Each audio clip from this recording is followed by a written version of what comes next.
यथार्थ मोक्ष।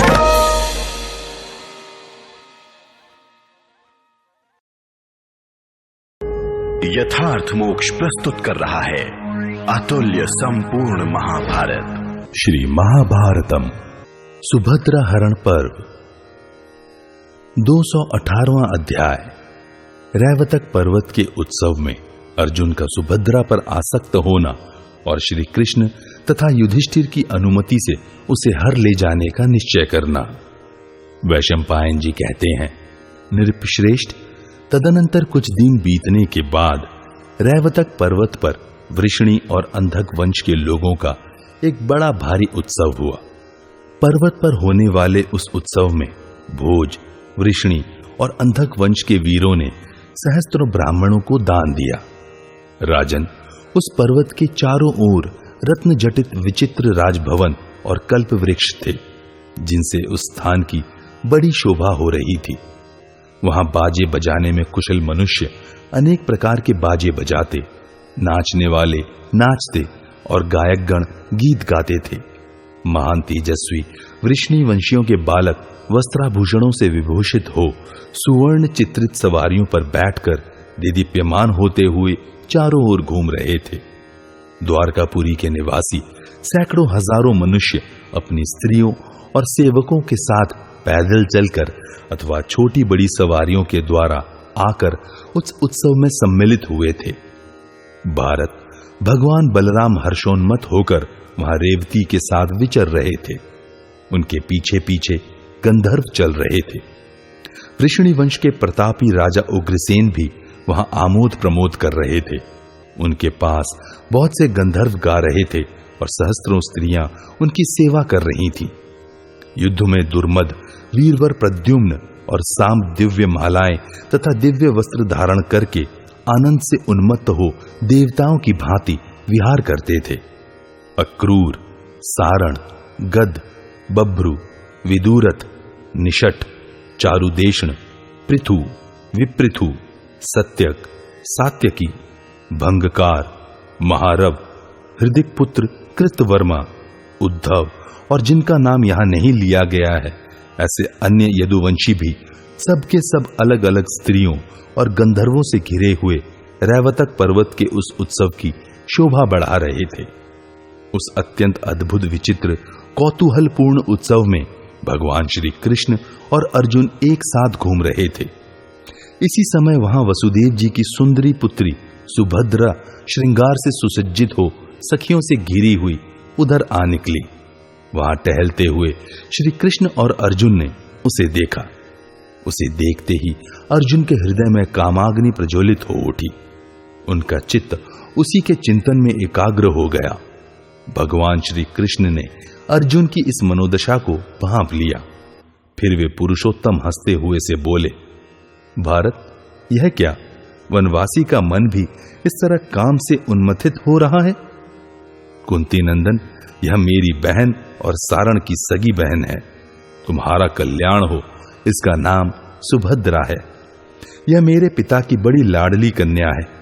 यदि तुम्हारा विचार इससे ब्याह करने का हो रहा है तो मैं पिता से स्वयं कहूंगा। अर्जुन ने कहा, यह वासुदेव जी की पुत्री साक्षात आप वासुदेव की बहन और अनुपम रूप से संपन्न है। फिर यह किसका मन न मोह लेगी? सखे, यदि यह वृषणी कुल की कुमारी और आपकी बहन सुभद्रा मेरी रानी हो सके तो निश्चय ही मेरा समस्त कल्याणमय मनोरथ पूर्ण हो जाए। जनार्दन, बताइए, इसे प्राप्त करने का क्या उपाय हो सकता है? यदि मनुष्य के द्वारा कर सकने योग्य होगा तो वह सारा प्रयत्न मैं अवश्य करूंगा। भगवान श्री कृष्ण बोले, नरश्रेष्ठ पार्थ, क्षत्रियों के विवाह का स्वयंवर एक प्रकार है परंतु उसका परिणाम संदिग्ध होता है, क्योंकि स्त्रियों का स्वभाव अनिश्चित हुआ करता है। बलपूर्वक कन्या का हरण भी शूरवीर क्षत्रियों के लिए विवाह का उत्तम हेतु कहा गया है, ऐसा धर्मज्ञ पुरुषों का मत है। अतः अर्जुन, मेरी राय तो यही है कि तुम मेरी कल्याणमयी बहन को बलपूर्वक हर ले जाओ। कौन जानता है स्वयंवर में उसकी क्या चेष्टा होगी, वह किसे वर्ण करना चाहेगी। तब अर्जुन और श्री कृष्ण ने कर्तव्य का निश्चय करके कुछ दूसरे शीघ्रगामी पुरुषों को इंद्रप्रस्थ में धर्मराज युधिष्ठिर के पास भेजा और सब बातें उन्हें सूचित करके उनकी सम्मति जानने की इच्छा प्रकट की। महाबाहु युधिष्ठिर ने यह सुनते ही अपने ओर से आज्ञा दे दी। भीमसेन यह समाचार सुनकर अपने को कृत्य मानने लगे और दूसरे लोगों के साथ ये बातें करके उनको बड़ी प्रसन्नता हुई। इस प्रकार श्री महाभारत आदि पर्व के अंतर्गत सुभद्रा हरण पर्व में युधिष्ठिर की आज्ञा संबंधी 218वां अध्याय पूरा हुआ। 219वां अध्याय यादवों की युद्ध के लिए तैयारी और अर्जुन के प्रति बलराम जी के क्रोधपूर्ण उद्गार। वैशंपायन जी कहते हैं, जन्मेजय, तदनंतर उस विवाह संबंधी संदेश पर युधिष्ठिर की आज्ञा मिल जाने के पश्चात धनंजय को जब यह मालूम हुआ कि सुभद्रा रैवतक पर्वत पर गई हुई है, तब उन्होंने भगवान श्री कृष्ण से सलाह ली। श्री कृष्ण ने उन्हें आगे क्या करना है यह बताकर सुभद्रा से विवाह करने तथा उसे हर ले जाने की अनुमति दे दी। श्री कृष्ण की सम्मति पाकर भरत श्रेष्ठ अर्जुन अपने विश्राम स्थान पर चले गए। उनके सुवर्णमय रथ को विधिपूर्वक सजाकर तैयार किया था। उसमें स्थान स्थान पर छोटी छोटी घंटिकाएं तथा झालरें लगा दी थीं और शैब्य, सुग्रीव आदि अश्व भी उसमें जोत दिए थे। उस रथ के भीतर सब प्रकार के अस्त्र शस्त्र मौजूद थे। उसकी घरघराहट से मेघ की गर्जना के समान आवाज होती थी। वह प्रज्वलित अग्नि के समान तेजस्वी जान पड़ता था। उसे देखते ही शत्रुओं का हर्ष हवा हो जाता था। नरश्रेष्ठ धनंजय कवच और तलवार बांधकर एवं हाथों में दस्ताने पहनकर उसी रथ के द्वारा शिकार खेलने के बहाने रैवतक पर्वत पर गए। उधर सुभद्रा गिरिराज रैवतक तथा सब देवताओं की पूजा करके ब्राह्मणों से स्वस्ति वाचन कराकर पर्वत की परिक्रमा पूरी करके द्वारका की ओर लौट रही थी। अर्जुन कामदेव के बाणों से अत्यंत पीड़ित हो रहे थे। उन्होंने दौड़कर सर्वांग सुंदरी सुभद्रा को बलपूर्वक रथ पर बिठा लिया। इसके बाद पुरुष सिंह धनंजय पवित्र मुस्कान वाली सुभद्रा को साथ ले उस सुवर्णमय रथ द्वारा अपने नगर की ओर चल दिए। सुभद्रा का अपहरण होता देख समस्त सैनिक गण हल्ला मचाते हुए द्वारकापुरी की ओर दौड़े गए। उन्होंने एक साथ सुधर्मा सभा में पहुंचकर सभापाल से अर्जुन के उस साहसपूर्ण पराक्रम का सारा हाल कह सुनाया। उनकी बातें सुनकर सभापाल ने सबको युद्ध के लिए तैयार होने की सूचना देने के उद्देश्य से सुवर्ण खचित नगाड़ा बजाया, जिसकी आवाज बहुत ऊंची और दूर तक फैलने वाली थी। उसकी आवाज सुनकर भोज, वृष्णि और अंधक वंश के वीर क्षुब्ध हो उठे और खाना पीना छोड़कर चारों ओर से दौड़े आए। उस सभा में सैकड़ों सिंहासन रखे गए थे, जिनमें सुवर्ण जड़ा गया था। उन सिंहासनों पर बहुमूल्य बिछौने पड़े थे। वे सभी आसन मणि और मूंगों से चित्रित होने के कारण प्रज्वलित अग्नि के समान प्रकाशित हो रहे थे। भोज, वृष्णि और अंधक वंश के पुरुष सिंह महारथी वीर उन्हीं सिंहासनों पर आकर बैठे, मानो यज्ञ की वेदियों पर प्रज्वलित अग्निदेव शोभा पा रहे हों। देव समूह की भांति वहां बैठे हुए उन यदुवंशियों के समुदाय में सेवकों सहित सभापाल ने अर्जुन की वह सारी करतूत कह सुनाई। यह सुनते ही युद्धोन्माद से लाल नेत्रों वाले वृष्णिवंशी वीर अर्जुन के प्रति अमर्ष से भर गए और गर्व से उछल पड़े। जल्दी रथ जोतो, फौरन प्रास ले आओ, धनुष तथा बहुमूल्य एवं विशाल कवच लाओ।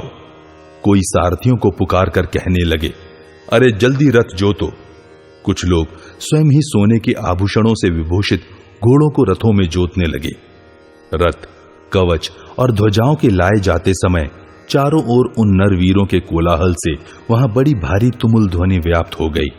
तदनंतर कैलाश शिखर के समान गौरवर्ण वाले नील वस्त्र और वनमाला धारण करने वाले बलराम जी उन यादवों से इस प्रकार बोले, मूर्खों, श्री कृष्ण तो चुपचाप बैठे हैं, तुम यह क्या कर रहे हो? इनका अभिप्राय जाने बिना ही तुम इतने कुपित हो उठे। तुम लोगों की यह गर्जना व्यर्थ ही है। पहले परम बुद्धिमान श्री कृष्ण अपना अभिप्राय बताएं, तदनंतर जो कर्तव्य उन्हें उचित जान पड़े उसी का आलस्य छोड़कर पालन करो। बलराम जी की यह मानने योग्य बात सुनकर सब यादव चुप हो गए और सब लोग उन्हें साधुवाद देने लगे। परम बुद्धिमान बलराम जी के उस वचन को सुनने के साथ ही वे सभी वीर फिर उस सभा में मौन होकर बैठ गए।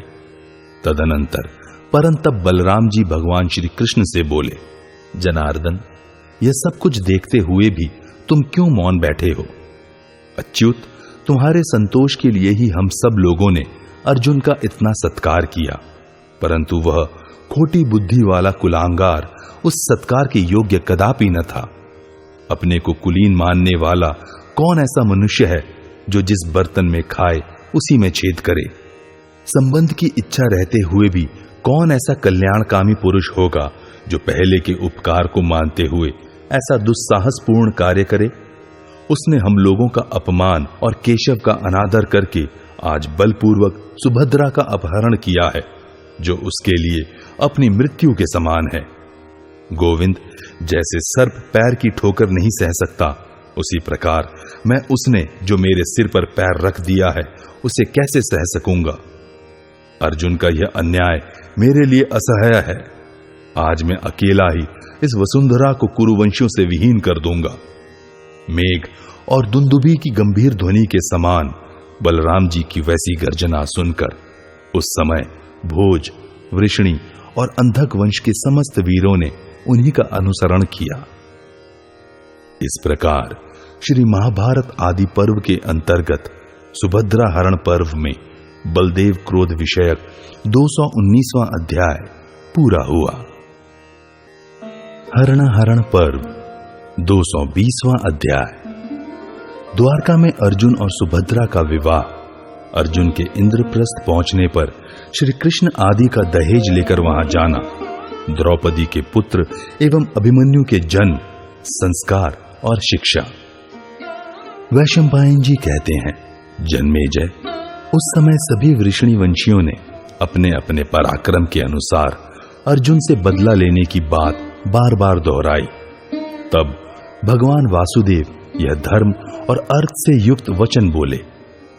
निद्रा विजयी अर्जुन ने इस कुल का अपमान नहीं किया है, अपितु ऐसा करके उन्होंने इस कुल के प्रति अधिक सम्मान का भाव ही प्रकट किया है, इसमें संशय नहीं है। पांडुपुत्र अर्जुन यह जानते हैं कि सात्वत वंश के लोग सदा से ही धन के लोभी नहीं हैं, अतः धन देकर कन्या नहीं ली जा सकती। साथ ही पांडुपुत्र अर्जुन को यह भी मालूम है कि स्वयंवर में कन्या के मिल जाने का पूर्ण निश्चय नहीं रहता, अतः वह भी अग्राह्य ही है। भला कौन ऐसा वीर पुरुष होगा जो पशु की तरह पराक्रम शून्य होकर कन्यादान की प्रतीक्षा में बैठा रहेगा? एवं इस पृथ्वी पर कौन ऐसा अधम पुरुष होगा जो धन लेकर अपनी संतान को बेचेगा? मेरा विश्वास है कि कुंती कुमार ने इन सभी दोषों की ओर दृष्टिपात किया है, इसीलिए उन्होंने क्षत्रिय धर्म के अनुसार बलपूर्वक कन्या का अपहरण किया है। मेरी समझ में यह संबंध बहुत उचित है। सुभद्रा यशस्विनी है और ये कुंती पुत्र अर्जुन भी ऐसे ही यशस्वी हैं, अतः इन्होंने सुभद्रा का बलपूर्वक हरण किया है। महाराज भरत तथा महायशस्वी शांतनु के कुल में जिनका जन्म हुआ है, जो कुंती भोज कुमारी कुंती के पुत्र हैं, ऐसे वीरवर अर्जुन को कौन अपना संबंधी बनाना न चाहेगा? आर्य, इंद्रलोक एवं रुद्रलोक सहित संपूर्ण लोकों में भग देवता के नेत्रों का नाश करने वाले विकराल नेत्रों वाले भगवान रुद्र को छोड़कर दूसरे किसी को मैं ऐसा नहीं देखता जो संग्राम में बलपूर्वक पार्थ को परास्त कर सके। इस समय अर्जुन के पास मेरा सुप्रसिद्ध रथ है, मेरे ही अद्भुत घोड़े हैं और स्वयं अर्जुन शीघ्रता पूर्वक अस्त्र शस्त्र चलाने वाले योद्धा हैं। ऐसी दशा में अर्जुन की समानता कौन कर सकता है? आप लोग प्रसन्नता के साथ दौड़े जाइए और बड़ी सांत्वना से धनंजय को लौटा लाइए। मेरी तो यही परम सम्मति है।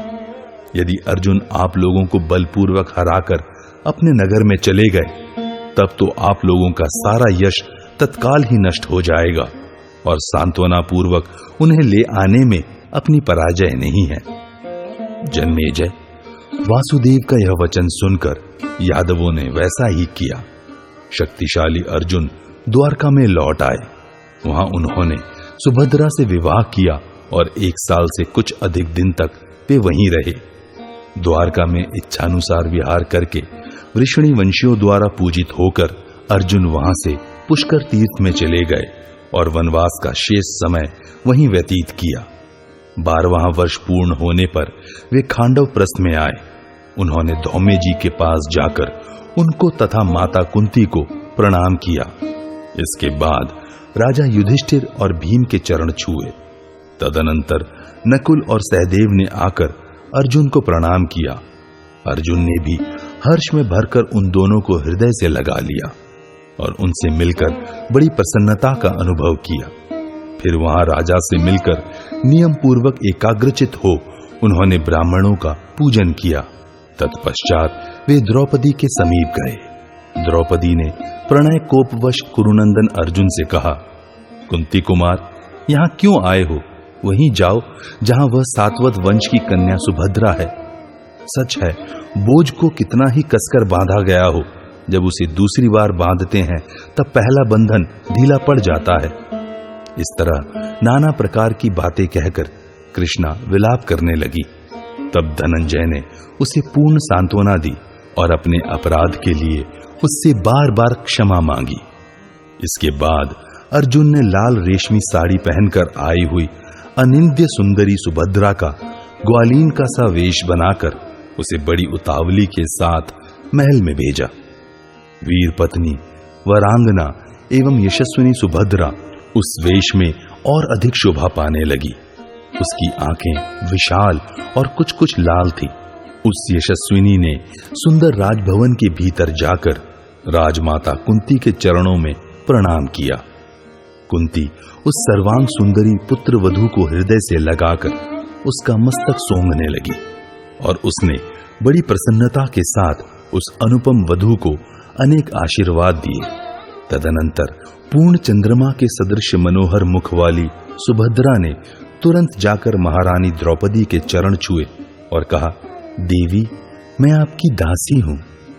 उस समय द्रौपदी तुरंत उठकर खड़ी हो गई और श्री कृष्ण की बहन सुभद्रा को हृदय से लगाकर बड़ी प्रसन्नता से बोली, बहन, तुम्हारे पति शत्रु रहित हों। सुभद्रा ने भी आनंद मग्न होकर कहा, बहन, ऐसा ही हो। जन्मेजय, तत्पश्चात महारथी पांडव मन ही मन हर्ष विभोर हो उठे और कुंती देवी भी बहुत प्रसन्न हुई।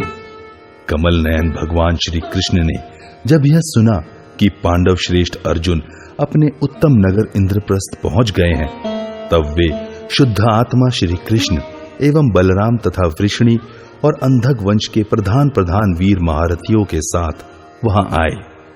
शत्रुओं को संताप देने वाले श्री कृष्ण भाइयों, पुत्रों और बहुतेरे योद्धाओं के साथ घिरे हुए तथा विशाल सेना से सुरक्षित होकर इंद्रप्रस्थ में पधारे। उस समय वहां वृषणी वीरों के सेनापति शत्रुदमन, महायशस्वी और परम बुद्धिमान दानपति अक्रूर जी भी आए थे। इनके सिवा महातेजस्वी अनाधृष्टि तथा साक्षात बृहस्पति के शिष्य परम बुद्धिमान, महामनस्वी एवं परम यशस्वी उद्धव भी वहां आए थे।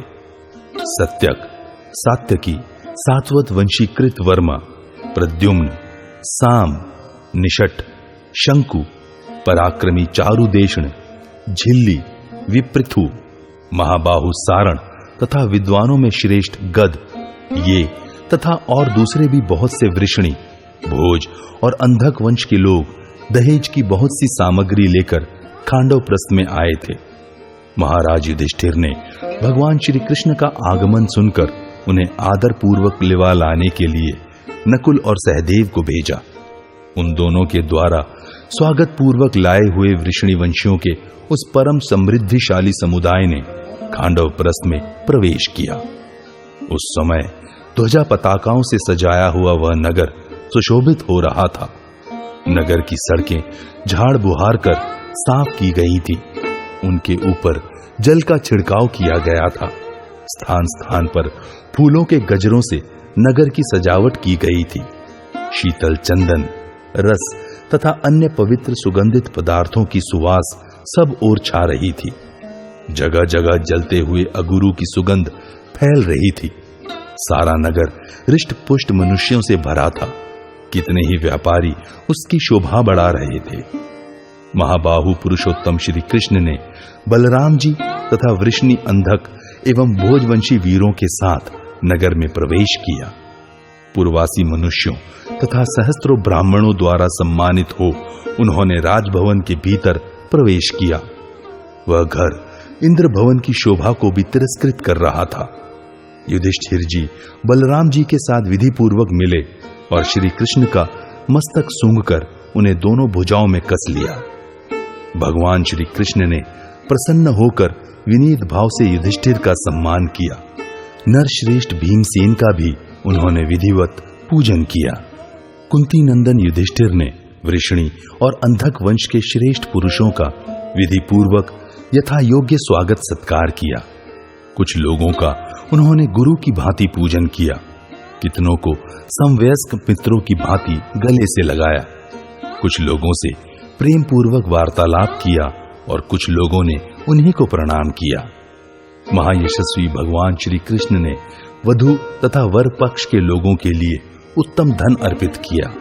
वर के कुटुंबी जनों को देने योग्य दहेज पहले नहीं दिया गया था, उसी की पूर्ति उन्होंने इस समय की। किंकिणी और झालरों से सुशोभित सुवर्ण खचित 1000 रथ, जिनमें से प्रत्येक में 4-4 घोड़े जुते हुए थे और प्रत्येक में पूर्ण शिक्षित चतुर सारथी बैठा हुआ था, श्रीमान कृष्ण ने समर्पित किए तथा मथुरा मंडल की पवित्र तेज वाली 10,000 दुधारू गायें भी दी। चंद्रमा के समान श्वेत कांति वाले विशुद्ध जाति की 1000 सुवर्ण भूषित घोड़ियां भी जनार्दन ने प्रेम पूर्वक भेंट की।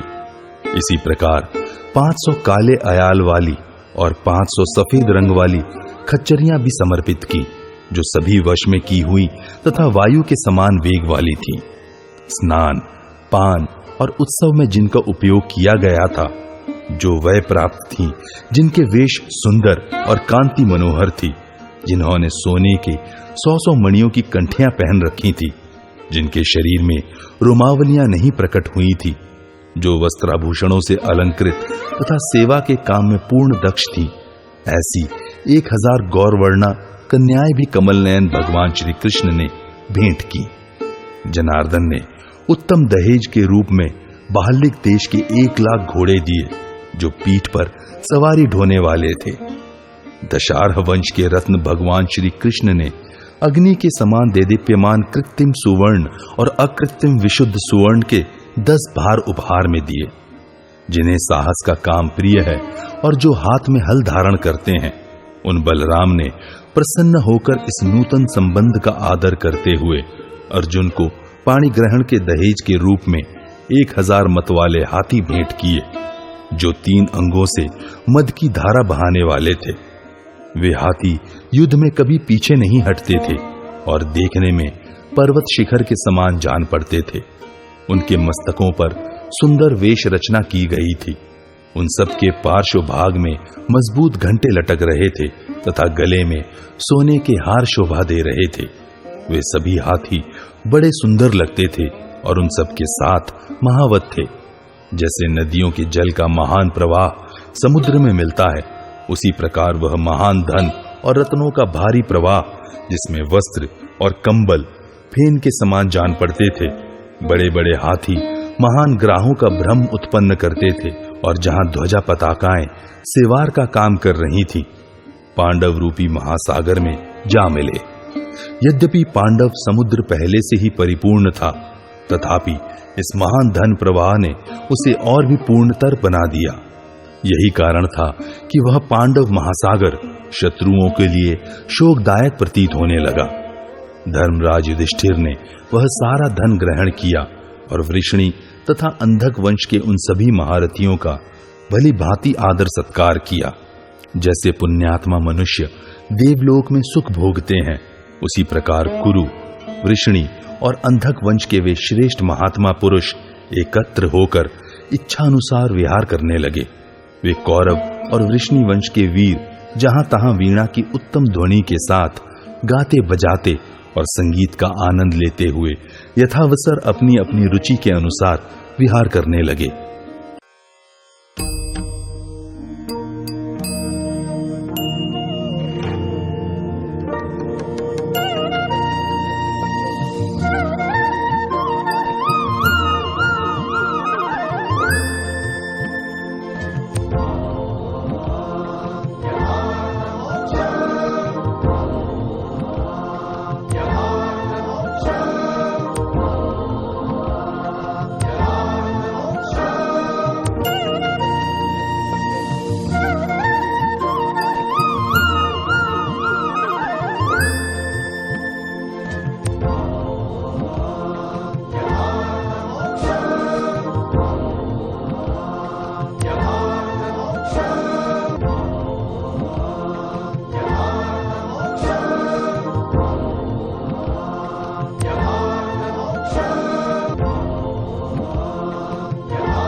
यथार्थ मोक्ष।